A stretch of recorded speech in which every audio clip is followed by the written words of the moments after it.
We're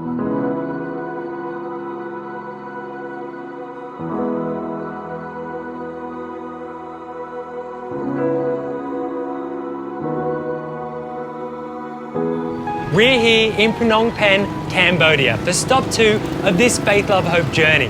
This is so far removed and a different world from parts 1 in Western civilization. The chaos, everyone on their motos, 3 people on a moto, the smells. It's a totally different world, and we're here to explore that world as we catch up with Pastor Lee and visit the She Rescue Home to hear about how our generosity and giving is changing the lives of young girls here in Cambodia.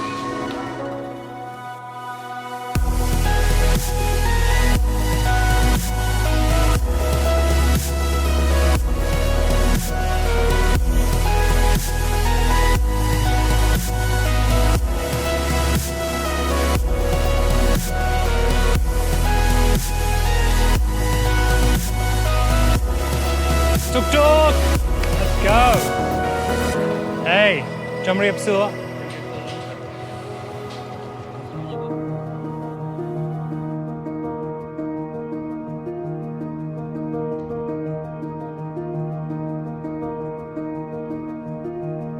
Lee, I'm so excited to be here in Cambodia and to check out the SheHome. It's been here for 11 years, which is incredible. What's that been like for you from the start? Wow, 11 years ago. I know, sometimes I think about that and I'm like, where did the years go?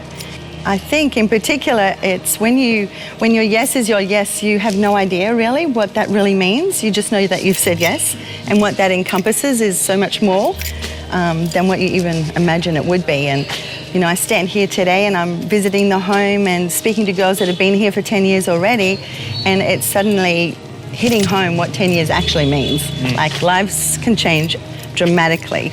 Trafficking is so prevalent in Cambodia, and you've got this particular age group of like 5 to 16-year-old girls, which is amazing, and they're so full of life. They are. Why that age group? When we were here, our first encounter was with a little girl who was 12 years old, and she said, my friend tonight, mother, father sold to 2 men, you help her. And in that moment, I just went, I need to help children who can't speak up for themselves. And so it was then that we identified that both myself and Hillary felt that we would be able to contribute to giving their childhood back to girls between the age of 5 and 16, lower if necessary. And I knew what I knew I could do was be a mum, and then make sure that we put the right people around them in the home, like house mothers, social workers, counsellors. But yeah, I just wanted to give children their childhood back. Yeah. Now, obviously, the problem is huge here. It's so big, and you know, we've just got a few girls in the home, but that is, I guess, effectively a part of what we do as, you know, an organisation, just fighting for the one. And I just think it's important to look out for the one, because when you see the one, then you can help the many, because you've looked after the one really well. One story was this girl, she was about 8. She had come to us because she had been gang raped. When she came to us, of course, she was highly sexualised, and as the counsellors and the social workers started working with her, we soon found out parents were non-existent, and a grandmother had actually been selling her from when she was about 4, just from the street, into guest houses. That even then cemented again, that's why I take girls that are raped. So we've just, you know, sexual exploitation is in all of its forms is wrong, and we want to be a part of the answer to that. It's Saturday in Phnom Penh, which means the girls have their weekly scheduled activity of indoor soccer, and by the noise, it's clear they're having a good time, so we thought we'd come down and get involved in all the fun.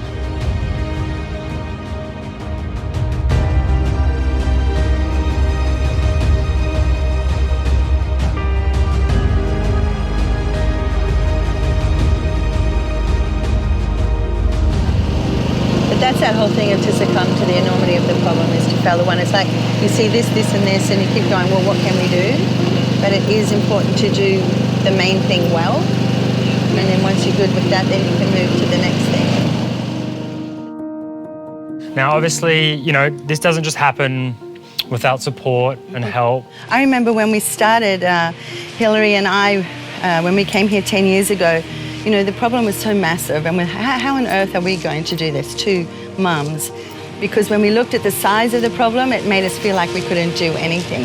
And so we just decided to start. And from that day on, I've seen the generosity of people all over the world, you know, doing what's in their hand to do.